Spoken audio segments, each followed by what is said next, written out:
Good morning বন্ধুরা, আজ হচ্ছে 9 আগস্ট রবিবার।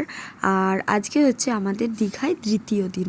তো দ্বিতীয় দিনের লুকটা এরকমই দিয়েছি। সকাল সকাল উঠে স্নানটা করে নিয়েছি হালকা করে, কারণ এখন আমরা যাব জগন্নাথ মন্দিরে। তো দেখতেই পাচ্ছ আমার ড্রেস দেখে, এটা মন্দির যাওয়ার জন্যই আমি এখানে এনেছিলাম। আর এটা পরেছিলাম একবার হয়েছে, আর এটা নিয়ে আমার সেকেন্ড টাইম এটা পরা হলো।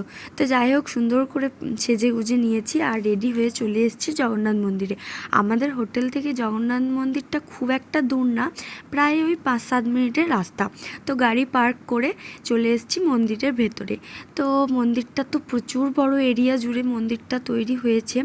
আর আশা করি তোমরা সবাই যেন মন্দিরের ভেতরে মানে মূর্তিতে কোনো রকম কোনো ভিডিও করা বা ছবি নেওয়া অ্যালাউ নেই। তাই আমরা বাইরে যতটুকু ভিডিও হয় ততটুকুই করলাম। আর জায়গাটা এতটাই সুন্দর, বারবার বলতে ইচ্ছা করছে, তাই মানে বেশি ভিডিও করিনি, খালি দেখে গেছি। তো তারপর চারপাশটা ঘুরে বেরিয়ে ওখান থেকে একটা জায়গায় দেখলাম লাইন দিয়ে প্রসাদ দেওয়া হচ্ছে। তো প্রসাদ নিয়ে নিলাম। তারপর এখন এই দিকটায় প্রচুর সুন্দর ছবি উঠছিল, সাথে কিন্তু প্রচুর রোদও ছিল, তাই সানগ্লাস একটা টাইমও খোলা যায়নি। আর ছাতা নিয়ে নিয়ে কিন্তু আমরা মন্দিরের চারপাশ ঘুরেছি। আর এই হচ্ছে পুরো মন্দিরটা, তোমরা আরেকটু ভালো করে দেখে নাও। আমার ফোনে যতটুকু ক্যাপচার করার আমি করেছি। ওই যে বললাম, খালি দেখেই যাচ্ছি, এতটা সুন্দর, মানে মনে হচ্ছে বসেই থাকি। তো আমরা ভেবেছিলাম প্রথমে রাতে একবার আসব। তো রাতে কত দূর কি আসা হবে জানি না। তো সকালবেলায় টাইম ছিল, তো ভাবলাম যে সেকেন্ড দিনটা আগে জগন্নাথ দেবের মূর্তি বা জগন্নাথ দেবকে দর্শন করেই আমাদের দীঘায় সেকেন্ড দিনের জার্নি শুরু হোক। তো তারপর এখন আমরা চলে যাচ্ছি হোটেলে। আর হোটেলে এসে তো আগে ড্রেসটা চেঞ্জ করে নিয়েছি, কারণ আমরা এরপর যাব সি বিচে, তাই জন্য একটা ড্রেস পরে নিয়েছি।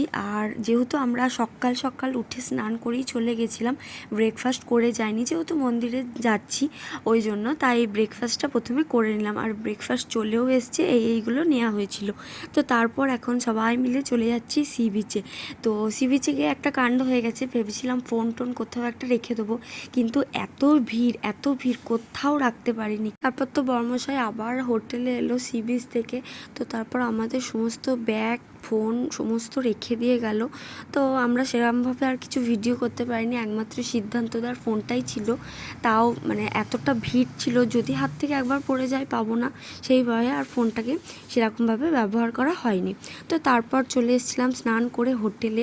আর ভিড়টা তোমরা দেখেই নিলে। তো তারপর হোটেলে গিয়ে এরা তিনজন মিলে চলে গেছিলো আবার পুলে, কিন্তু আমি আর যাইনি, আমি আর সাহস পাইনি পুলে যাওয়ার। তো তারপর খাবারটা আবার চলে এসেছিলো, আর ঘরেই খেলাম এই দুদিন।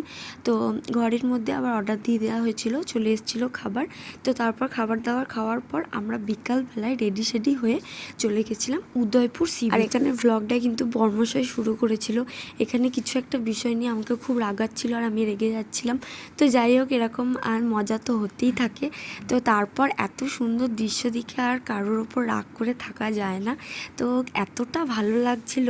মেন ব্যাপার হচ্ছে এখানে আশেপাশে অনেক ছোট ছোট মানে মাছ কাঁকড়া এসবের স্টল আছে। তো সেইগুলো টেবিলগুলো একদম জলের মধ্যে পাতা আছে, আর এখানে সবাই বসে বসে খাচ্ছিল। তো সেই জল এসে পায়ের মধ্যে লাগছে, একটা আলাদাই দৃশ্য লাগছিল। তারপর তো এই যে এনারা দুজন নিয়ে নিয়েছিলেন পমফ্রেট ফ্রাই, যেটা আমি আর খাইনি, আর আমার বর্মশাই তো মাছ খাই না। তো তারপর এরা পমফ্রেট ফ্রাই খেয়ে নিয়েছিল এই অন্ধকারে। কি সুন্দর লাগছিল দৃশ্যটা।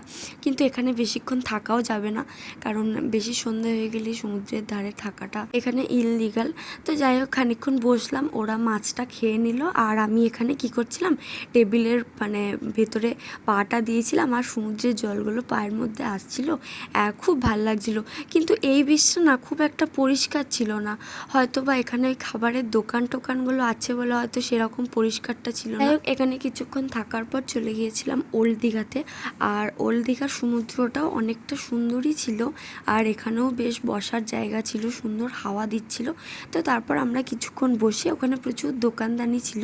তো ওখানে মানে নিউ দীঘার থেকে ওল্ড দীঘার সি বিচের দোকানটা অনেক মানে দোকানপাট যে সমস্ত জিনিসপত্রগুলো ছিল ওখানে বেশি ছিল, তাই ওখানে টুকিটাকি কিছু বাড়ির জন্য কিনে তারপর চলে আসছিলাম বাড়ি। আর বাড়ি আসার পথে জগন্নাথ মন্দিরটা এতটা সুন্দর লাগছিল, এই কারণেই বলছিলাম যে আমাদের সন্ধেবেলা একবার আসার ইচ্ছা আছে। তো যাই হোক, এই যে তারপর রাতের ডিনারটা নিয়ে নিয়েছিলাম। তো চলো আজকের ব্লগটা তাহলে এখানেই শেষ করলাম। দেখা হচ্ছে নেক্সট দিনের ব্লগে। বাই।